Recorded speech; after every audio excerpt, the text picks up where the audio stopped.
Call on Ashish Lachwani, Steradian Semiconductors. Hey everybody, my name is Ashish Lachwani. I'm a founding director at Steradian Semiconductors. Here to talk about what we are up to in Steradian. To give in a nutshell, this is what the company is about. We are in the domain of automotive radars.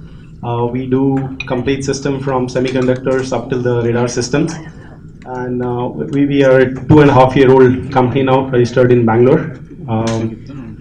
And as for the team, so that's a candid picture of the team. So the founding team essentially comes from companies like TI and Qualcomm with more than 100 years of experience amongst ourselves. We have primarily worked in the area of connectivity solutions for mobility or automotive solutions, and done a lot of semiconductor parts which were very innovative in their space in domains of like Wi-Fi, Bluetooth, FM, NFC technologies. And a lot of these semiconductor pieces went for very high volume production as well. That's the background of the founding team. Just on the vision of the company, so we envision the automotive radars to be able to go to a resolution point where it can be used as primary data sensor modes. So the terminology point cloud today is primarily associated with a sensor called LiDARs, which is used in vehicles for ADAS and autonomous vehicles. So we envision that once the radars come to a point where the resolution is sufficient, the point cloud data can be utilized by central processors to start making decisions solely based on radars itself. With some more background on why point cloud is needed and what radars are today. So they work on a principle where electromagnetic waves are short, and then the sensor basically calculates the time which it takes for the wave to travel back. And that's how you get to know at what distance a target is. And by virtue of the frequency, they are all reliable. They can work across all weather modes. Also the reason why they are more reliable as compared to cameras or LiDARs. In fact, reliability is one of the utmost importance in automotive market, and also the reason European safety standards mandate radars in all cars. So this is not necessarily for ADAS vehicles or any level 3, 4, 5 vehicles. It's mandatory to have radars in vehicles in Europe. Just comparing sensors, so traditionally radars have been lacking in how they identify the width, height, shape of any vehicle. And of course cameras are at a point where they can read signs and colors are inevitable. So we envision that once the radars come out of that shortcoming of being able to identify width, shapes of any object, along with camera, they can be used as the primary sensor modes. So to give you background on also on the automotive market as such, business wise, so the market is growing very fast. Of course, we know the automotive side. The radar market as such is $4 billion today and growing towards $6 billion in next 3 years. When we got started, we realized that we had to do stuff all the way from grounds up, even to the extent that the available EM softwares were not good enough to realize the scenario around you. So we had to come up with our own in-house EM software which can grounds up simulate various kind of scenarios what you see out there, including trees, human beings, automotive vehicles. So how a sensor would see it, what kind of signals you would get, and how to model that entire thing. So we had to build up a EM software to that cause. And as a next step, we built up a prototype where on the left side, what you see is how the radars presently work. Like any other camera, radar can be mapped quantitatively to like a pixel resolution, what they give out. And to the left, you will see one of the available solutions today would be an equivalent to 12 pixels. And on the right is a prototype, what we had done for with available off-the-shelf ICs, which could emulate 256 pixels. So that's like utilizing some of the MIMO concepts and building a radar system on that. So basically you start seeing that the various features which are available on the road where there are bushes, and then pathway is created, let's say between a bush 1 and 2 start coming out clearly, the pods on the road, the tree foliages start coming down. So what you see on the camera is like a front view, and on the radar is like a top view. And of course in the traditional or the conventional radar, any object which is even like a 2 meter by 2 meter, a car which is 10 meter away in front of you will come out as a single dot point. So now that's very difficult to take a decision for a vehicle, ADAS or autonomous, as to what you should do with that dot point. Are you supposed to go left, right, or brake or accelerate? Whereas in fact, once you start getting the point cloud, the decision making is much better. And of course, from here on, various things which are evolving like machine learning can be thrown on top of it, where you start identifying the objects as stationary versus moving and so on, and even classifying them and tracking them. I'll just skip on to the technology first, where so to the beyond the prototype, we built our own radar IC. This was fabricated in CMOS TSMC 28 nanometer. Most of the competition in radar today is in silicon germanium or gas, trying to integrate some of the components and trying to move towards CMOS. So this is a technology, in fact, one generation ahead of what the competition is doing. And in terms of the power and area, we try to deliver the lowest die size for a given pixel. So I mean, it's one of the most power area efficient solutions out there. Of course, a lot of these things are built on the patent portfolio. Some of the IPRs which we have filed are in the process of filing still. Where we are going next and where we are also looking for some fundraising is we are trying to build up the eval module, where we are trying to integrate our IC along with some FPGA to build an entire radar system prototype, which can do a real-time system at certain frame rate, which can be integrated along with the big picture. So on the IC side, as I mentioned, so it's a taped out IC which goes into production next year. We have a tie-up with the tier 1 semiconductor. And for the system side, we are looking for a similar partnership. For a technology like this, there are various applications beyond automotive radars. Today, we are not focusing on them, but such a technology when developed can be used for various applications. There are upcoming applications like gesture recognition, where finger movements can be used for controlling devices. I guess that's all I had on introducing Steradian. Are there any questions? Do you plan to get this AEC qualified also? Is it for that? Yes, so for any automotive part which has to go into vehicles, needs to be some qualification grade. But for our business model, we rely on the partners with whom we work with, so they get the qualification done for us. We don't get into the qualification directly.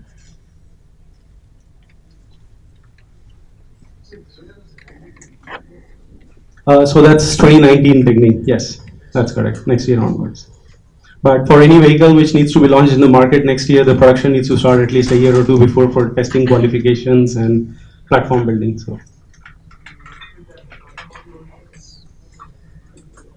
yes, so that's also in the plan that once we are on the radar system building, we plan to work with OEMs as well, and as well the tier 1 suppliers, where we can provide the reference design and they can go for the production.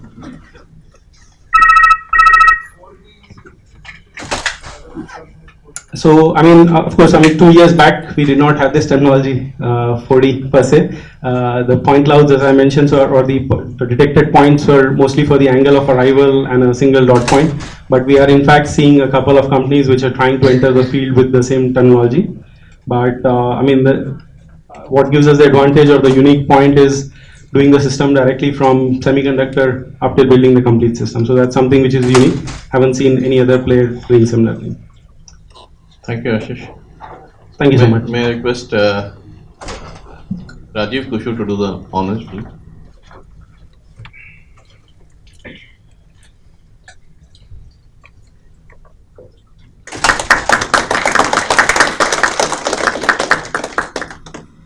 I request Chandramohan from Banashri Renewable Energy Systems. Good afternoon, everybody. First of all, thanks for giving the opportunity to share my company information. And yeah, I don't want to bore you with slides. I want to share my experience for the last 20 years I have spent in the VLS industry, where we are at the cusp of changing the challenges what the industry is facing. Like for example, in a given technology node, so below 40 nanometer node, there are a lot of device physics level challenges we are facing, because of which the lot of myths we are continuing to use. For example, an architecture should be revisited. Example, I'll give a small example. At the different levels of abstractions of VLSI, right from algorithm to RTL to gates to transistor to device physics, correct? So the missing picture is the architecture. Like for example, why we're defining that this level is, there are challenges at below 40 nanometer node is a noise margin, correct? So because of that, there should be a fundamental change in the way we plan for architecting the right from basic building blocks to EDA tools to the entire system. And thanks for putting me down the session, because a lot of my previous speakers have helped me in identifying the architecture, the HPC for example. So people are architecting at the system level.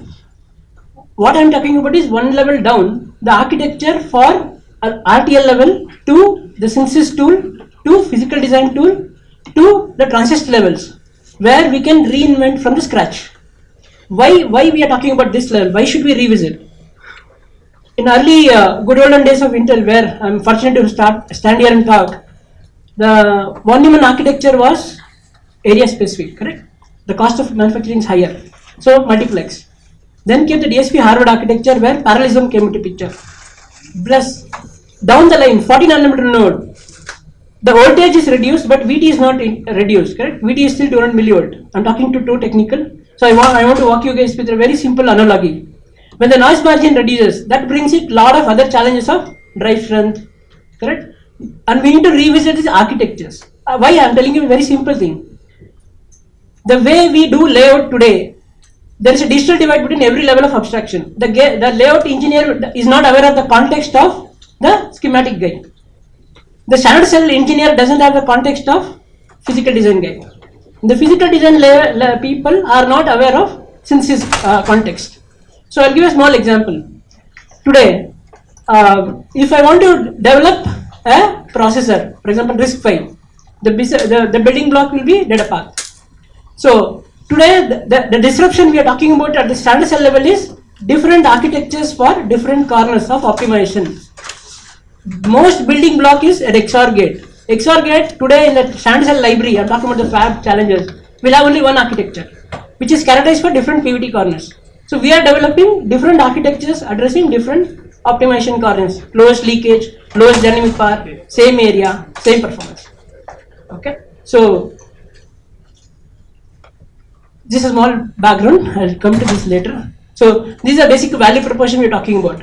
So we are talking about disruptions in the way we develop the standard cells, disruption in the way we analyze the tools, the physical design and the synthesis tool, and we have morphed into two solutions. One, the methodology, wherein we jump in, understand your methodology, tool flow, IP and library, and we come up with a set of optimizations for the existing tools. Okay. Then we call it as basic low power design methodology. So the biggest value add is optimal power performance area with reduced turnaround time. Okay. So just to highlight the myths we are trying to, contradictions we are demonstrating. Half CV square F is a typical age-old dynamic power formula, correct? So there are challenges where we bring in the architecture to the perspective. So that means higher voltage is higher power. So but below 40 nanometer, higher voltage is less power. Okay. And also higher area is higher power. Correct. So we have demonstrated that higher voltage I can reduce power. And also the biggest challenge, pass gate is suboptimal than full CMOS in 16 nanometer node for a FPGA company in a lookup table architecture. Why are these contradictions happening? Because of the noise margin challenges which is bringing to table, and we are trying to address from the bottom up. Okay. So the validations. So if you see the constraints in the left hand corner of your this one, where the beneficiary adds value is for a given context. Okay. So we can bring in a better PPA advantage without verification penalty. The reason is we are building basic building blocks which are correct by design. We don't need to re-verify. So biggest challenge today, if you want to reduce 10% power, my verification challenge increased by 20%. what we are offering is plug and play solution. So, a gist of where we have developed and demonstrated our solutions across the technology nodes, across the domains, and the technologies both FinFET, FDSI, and bulk planar, and also multiple vendors. And the latest demonstration is with a PD tool, where we have taken existing design and squeezed 5%, that is 5% of total power. Right from it was a 2.5 million instances TSM 16 nanometer node, 626 milliwatt reduced to 599 milliwatt with just our methodology. And if we can adopt our custom cell library, so we can go up to 20% reduction without impacting the verification challenge. Okay, so basically, where and all we can address any data path intensive design or any lower technology node design which is less than 40 nanometer node is our customer. Any fabless company is our customer. And as a matter of fact, after this discussion, I am supposed to talk to all my previous session guys, where we can demonstrate our technology in their IPs. Okay. So the biggest challenge we are addressing is why. Okay, I didn't jump on into the synthesis tool. Today, most of the synthesis tool and the PD tool are timing driven, delay driven. Correct. So there is a lot of juice left out below 40 nanometer node, where we can keep the same performance and we can squeeze more power and area. So that's why we're talking about optimal PPA and reduce turnaround time. Like for example, after synthesis level, if I can squeeze 10% of their critical path nets, my physical design time will reduce by 20%. Why? The routing congestion of the time to meet the routing congestion nets will reduce by 20%. Okay. And basic patents files we have okay. And the key thing I want to tell is these patents which we are talking about are called seed patents. We can come up with hundreds of patents addressing each domain and applications. Like for example, AI, HPC, context specific, domain specific, application specific, standard cells, and the methodology can be fine tuned. Yeah. So till now, it's a without any investment. We are working on bootstrap mode. So we are looking for investment for silicon proof for our standard cell library. Okay. And once it is proven, we need as many customer domains and applications as possible, so that we can demonstrate our both custom library and our methodology. And the biggest challenge is US presence. The NDA is taking more than 2 to 3 quarter cycles to sign a worldwide NDA. So we are sensing the US presence. Okay, this is my not different slide than my other colleagues. So we're basically looking for a tool, investments, and the market access. So coming to the first slide, yeah. So team members, it's a small group. It's my dream of last 20 years. It's my second startup. I'm a failed entrepreneur, but learned many things in the first startup. So basically a Bangalore-based startup. Officially started in 2016. And the key milestone achieved is we have some basic customer tractions, early revenue. We have was selected for one of the innovative company in all India level context in under 30 way. So we just got registered under ESDM policy. So looking for ecosystem play and help out to join hands, and we can make big in India specific solutions. That's what I had. I hope it was not jarvis. So I'm now available for questions.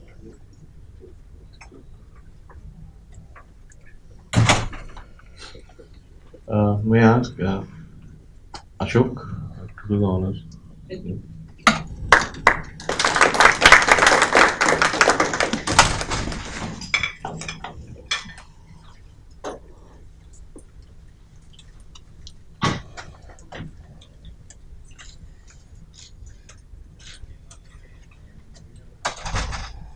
I invite Rajesh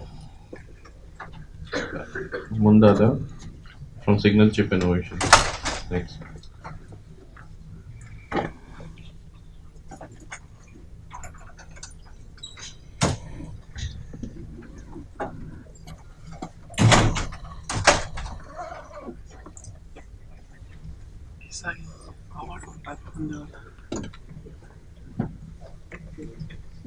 Good afternoon.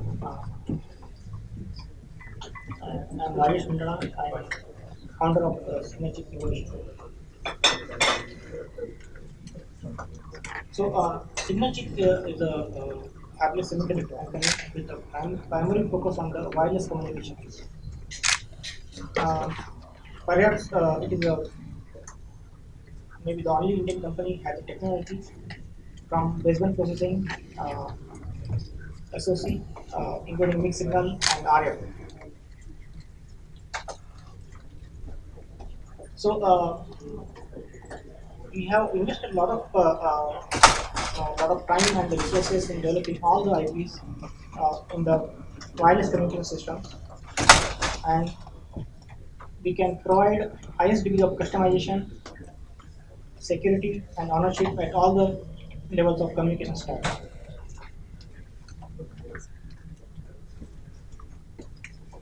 So, Signature was founded back in July 2010. It was Himanshu, me, and few more colleagues. We decided to start this thing, and we started in 2010. Then back then the investment was very difficult to get investment, and there was no precedent uh, in India to raise the investment in a semiconductor. And even that time, I think overall was a slowdown, and it was very difficult to raise. So, but we got a fund in then December 2011.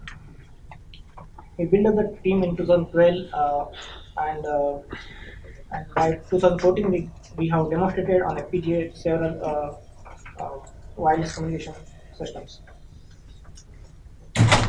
In 2015 we got analog RF chip taped out, and this is again for 3G, 4G wireless system. This including RF and baseband. This year we are we plan to have a complete SOC available for the end-to-end assessment stage. So this was the key members are Himanshu Kasnis, who was at TI and UTM. Myself, I was also at TI and then Infineon and Netflix. We were working together for several generation of the DSO product at TI. And the Kandaswamy, he joined us from Saskin. He was experienced mostly in the protocol stack, software side, and specifically layer 2, layer 3 expertise. So, as a product portfolio, right? So, we have complete solution from packet to antenna. When I say packet, it's from the your IP packet um, comes in. So, we have like complete layer 2 processor, processing acceleration, packet processing, scheduling. We have advanced encryption, authentication engine, complete communication layer 1 protocols, OFDM, CDMA, error coding correction, physical layer security, then advanced DSP algorithms for like PAPR, DPD, MIMO. We also have the analog baseband and the RF transceiver, PALM. We also have the high-speed interfaces to talk to the many other components on the system. So what we see more and more, right? The chip design is not enough. We need to build the whole system, or enable at least customer to build the whole system. So that is where we also have the expertise and complete the portfolio by hiring system design expertise on the board level as well as doing the form factor design. That is not our primary focus, but it will help the customer and build the end system. So this is where the Synergic portfolio lies. So all of these IPs are designed in in signature. So, and these are highly configurable. So there are a lot of places, right? Of course, the wireless communication system is very crowded place, and it's very difficult to break that. So what we can offer is actually very customized solution, which is so we can customize solution which is not typically addressed by the bigger players, which can be more like disaster management, defense, or any very specific customer needs. So our market is of course wireless communication. Product solution is a highly integrated solution. So from the packet till RF, we have all the components in house.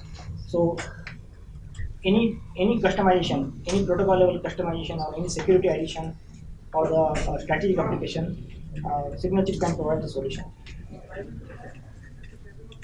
The cost is always very important. The product is very competitive. So yes, I mean, like we have not similar numbers from the this thing, but extremely the what matters at the end is the bill of materials, and that is where the system is optimized for. We have highly efficient 5 modules compared to typical implementation. This is again going back to optimization across the levels, right? Starting from algorithm optimization across analog and digital sections, analog and processing powers, then the optimization across the software and hardware accelerators, and highly reusable IP model so that we can enable the custom SOC for any specific needs. Of course, any ASIC solution we need a medium volume to break even the NRE. So these are two areas. So far, we have filed 24 patents. It has been 8 patents have been granted.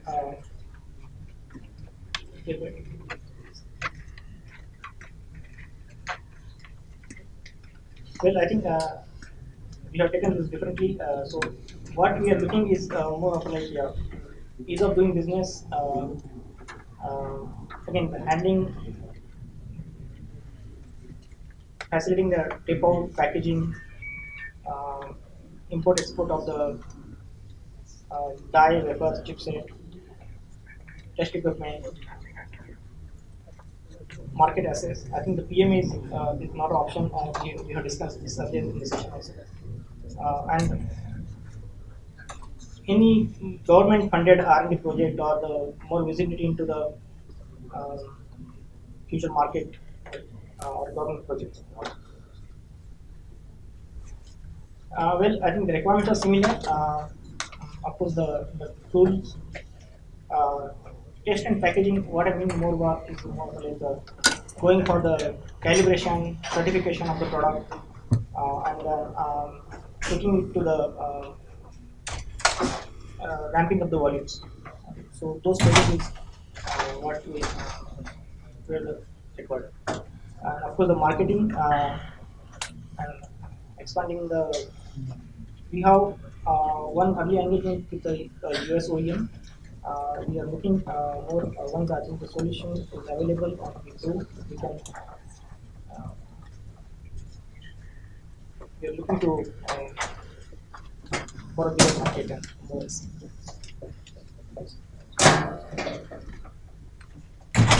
Thank you.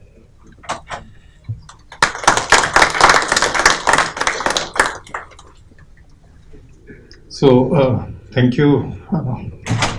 So, I would like to call Avijit to hand him over a moment.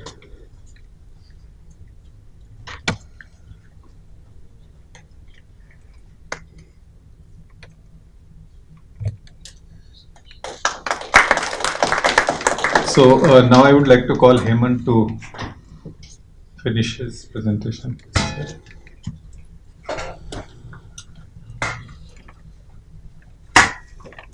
Good afternoon. So I'll not follow the exact template, but on the positive side, I have only 3 slides. So chipsets, so basically about the company, although you heard about the sort of the human angle, more on the sort of standard kind of a company pitch. Basically, we have evolved from a pure chipset company to a chipset plus system product company, and our specialty is basically software-defined radio, and we have used these in different system products, satcom, defense, broadcast TV, and telecom applications. So we also claim to be India's first integrated semiconductor and communication system company. So each of us tries to see how where we are first or in some way. So sometimes when new companies come, we have to reinvent ourselves and say, okay, how we do this. So we have had strong year-on-year revenue growth. We are profitable for the last 2 years, and we have strong strategic partners with whom we are jointly developing the products using our 11 years of hardware as well as software IP and expertise. The company has 600 man-years of R&D. Probably this number is, I'm an engineer first, so I try to round it down. But it's probably a lot more if we actually go into the details. But it's that order of magnitude of investment into technology that spans from antenna to bits. So I have heard that. I think this is probably the third time I'm seeing this in the slide. So that looks like there is good company here. We, in terms of industry recognition, our product for rural broadband, I'll go into those. They have won an international award. One of our first and most cherished awards was in 2010 when we won the IMS Research TV Innovation Award. Competing against the likes of Dolby and Panasonic. And but a lot of water has flown under in the Kaveri since then. And in terms of international patents, we have 27, which are already 25 of them are granted and 2 are in process. Headquartered in Bangalore and founded in 2007. So this is basically our chip. Really is at the core of all our products. So none of these systems are, all of these systems are built with this chip as the differentiating factor. So I'll start with the chip itself. It's a software-defined baseband processing chip. We have had our first generation 40 nanometer TSMC silicon. We are currently in the process of developing the next gen mobile TV. This is so the US upcoming TV broadcast standard. The first chip for that is being developed in India, and this we are doing with a partner called Conclave Broadcast in US. And the primary target is mobile TV, and we are further scaling this up for 5G conversions. Coming to the rural broadband side of system products. So basically what we have done is we have integrated ourselves, especially when we had a lean time trying to sell the chip. We saw a lot of market fluctuations in the TV market. So we repositioned ourselves, and the fact that we had a platform-based architecture allowed us to target a host of other applications and survive. So basically, this product here is one of the current rural broadband products, which is targeted towards this market, which is everyone calls the other 3 billion. Basically, using the TV unused bands for providing internet access in rural areas, which are sparsely populated. And this is basically a perfect solution in terms of low power, so you can operate it with solar panels, and you don't need to raise towers that cost a crore. So basically this is a very compact and low power solution for rural broadband. Over here we have products in the broadcast space. Um, so this is a set-top box that was done by our Taiwanese customer. This is a product that needed a universal TV receiver, and since it was an Ultra HD, they wanted to have it region invariant. So the fact that our chip could do all the TV's world standards was unique for them. We have also these other products. This is a receiver relay terminal, which is basically you connect an antenna to it and you can use it for driving a USB into your laptop. So this is basically the TV transmitter and receiver products. We had what is called a Pico broadcaster TV, which is sort of a product we kind of came up with when we interacted with Doordarshan, and that is something that we are pitching for. We have to see how it goes.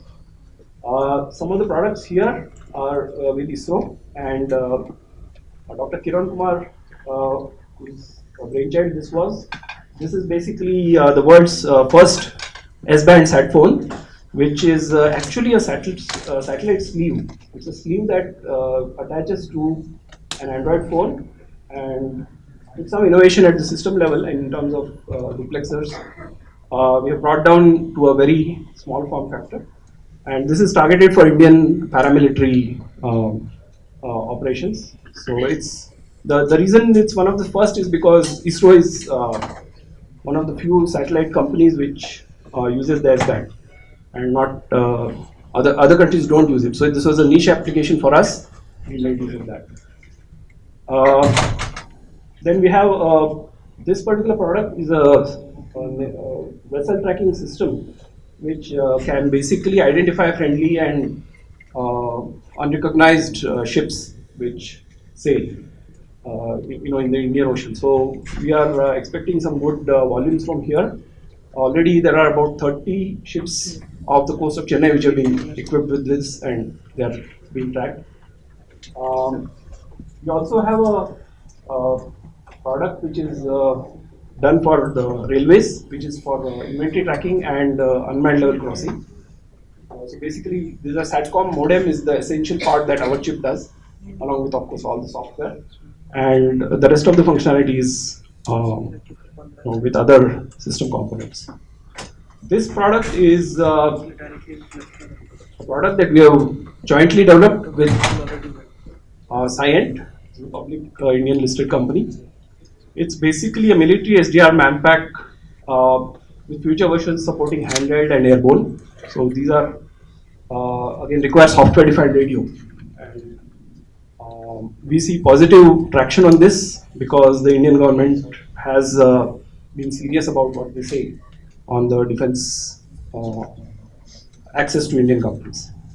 In terms of the road ahead, basically we plan to ramp all our current products into mass production, and which includes the next gen mobile TV in the US, India, Brazil, defense SDR with the Indian Army and Air Force, SATCOM products with ISRO for railways, Coast Guard, Homeland Security, and the white space rural broadband with, we are still looking for who that could be, but this is a investment that we have done ourselves. Excuse me. And this is a, we are happy to see that we are able to see a market both in India and globally, because there is this other 3 billion which is sitting in the rural areas, and there's no internet access, and you need you don't need a technology that's designed for the cities and the dense population area in the rural area. So we claim that this is the right fit for rural broadband. We want to partner with big companies on existing and future products, so that that's one way to kind of see if we can do without VC funding, and but we're not close to it. It's something that we look at it as a long-term kind of a company, and it's not that we want to just kind of reach some place and get acquired and go to the next company. So basically, what we are looking for is this partnership model to scale further. In terms of technology and product roadmaps, what we are planning is broadband broadcast convergence, which would go into 5G and 6G networks, and cognitive radio. We have a very key international patent which has been granted to us on cognitive radio. So, in terms of what we are open to from Safal, I think everything apart from the space, because we want to keep all our team together. And also, other than space, I think everything, all freebies are welcome. So, that's in one short sentence. That's all I have. Thank you.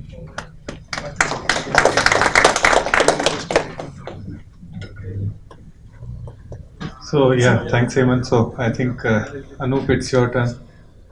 So the last but not the least. You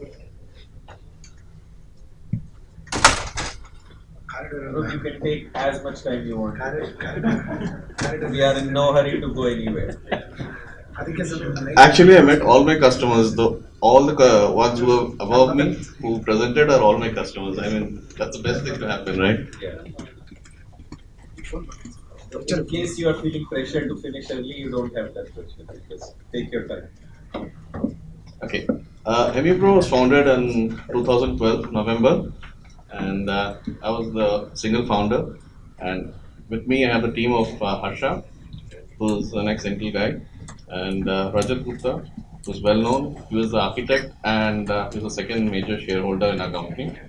And we have two advisors. One is technical, Professor Anupam Chattopadhyay, who's at the NTU, and Ketuki Basu, who's a financial advisor. So we are headquartered in Bangalore, and what we do is we build RISC-V based cores. So our product portfolio contains two products what we have right now, and one is being demonstrated right here. It's a 5-stage pipeline RISC-V core. It's a 32-bit, and the toolkit is also available. The software toolkit is also available, which is the GNU-based toolkit. And we are now working on a 3-stage pipeline, which is the FPGA prototype is in progress. Here, there's a difference. What is here in the second product is that it is totally configurable. Like, it's not that you have, usually in a processor you have hundreds of instructions and you don't use all of them. So here what happens is that you can use the instructions or have a processor to only run those instructions and remove the rest of the logic. So it can be used as low as a power up a core for a big processor to a real embedded processor which can go into any embedded application. And the third core what we're developing is for deep embedded applications, wherein it's a 16-bit and it can go in for a very long haul battery life kind of thing. We are looking at something as AA battery going on for maybe a year plus kind of. That's the power what we are looking at. And the product pitch, the problem statement is that we have proven the architecture on FPGA, and we have been also trying to file some patents. Patents is also an expensive thing. So we have around, we filed around 2, and we are ready with the next 12. And the target market, well, in India, I saw 9 players before me who are the target market, and Intel can be the other ones.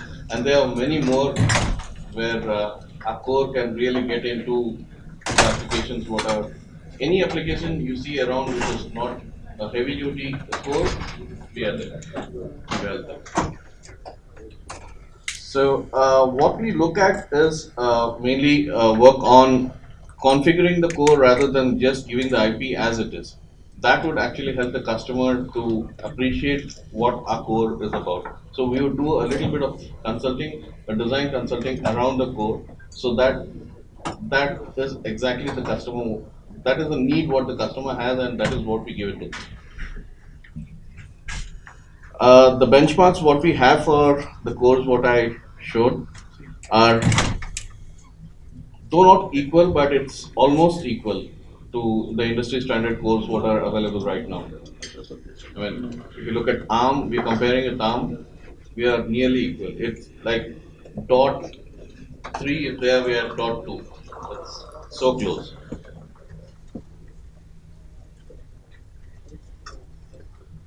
Yeah, call to action, 3 priorities. Uh, R&D is resource intensive, so resource cost is something for every application what we need to do changes for the code that is a little expensive, so we need funds for that. We need funds for production samples, silicon packaging, testing, board design and stuff like that.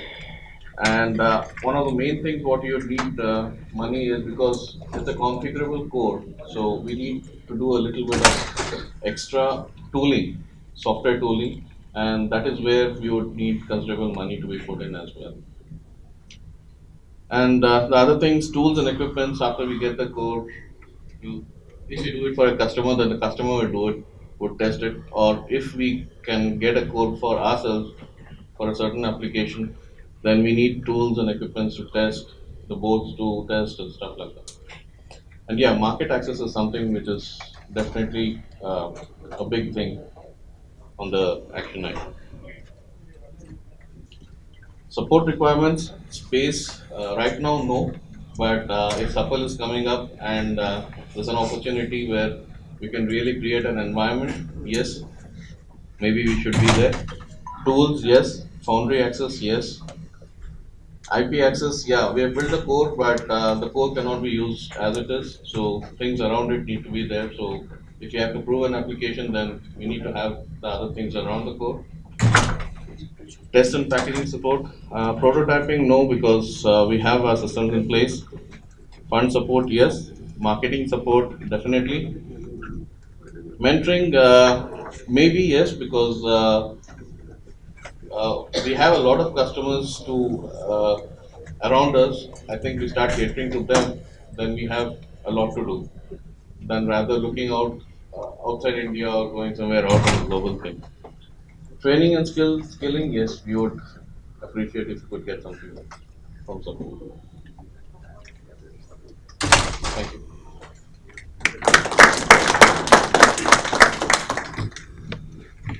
No questions.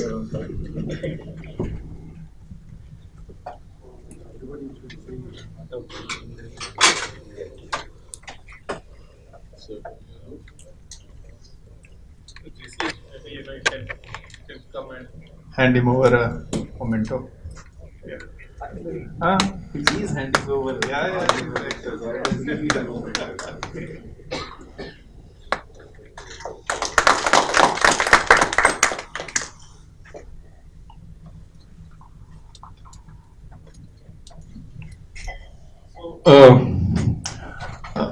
I think with this we have come to an end to the today's program, and I see the strength in the room is 1/3 of what we had in morning.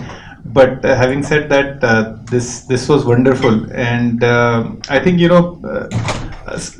lot. I mean, all of these 10 folks are my buddies. I have been talking to these guys from in past 3 years multiple times, but how less I have known about their products, I realized only when I visited the office of Cyril System and Signal Chip other day. So what I knew these guys do, they do actually, probably multifold of what I knew. So it is always good to, sit and understand what each other do. Again, to, bring in that, spirit of collaboration, because, if we have to do some large systems, some really complex SOCs, I think, there are very good synergy, right? And so I think, after this, we will, the tea and coffee is there, but before we, leave for tea and coffee, I would just like to acknowledge the help and support of Intel India in extending this warm facility. Everybody just was, talking about the lunch we had. It was awesome. Yes. I think one of the reasons why many people left, they must be sleeping in their cars. But so thank you very much, JC, for facilitating. Yeah. So yeah, I mean a big thanks to entire team. And I was warned by somebody yesterday that getting inside Intel facility and coming out is a big deal. It's an exercise in itself. But I think thanks to Intel team and thanks to the coordination done by IESA team, that it was excellent, right? We just could very easily get in and no hassles whatsoever, right? We are gonna sleep here, don't worry. So thank you. A big thanks to IESA team who has actually been working tirelessly for many days, and big thanks to all of you. I know JC won't agree, but a big thanks to all of you to come here and take part in this and getting to know each other better. I think this was supposed to be a very focused event. The people who understand semiconductor are supposed to be here, so that you can talk about standard cells and physical design and whatnot, right? So I think this was meant to be like that, and I think that all of you would have got something out of it, right? So thank you very much one more time to all of you. And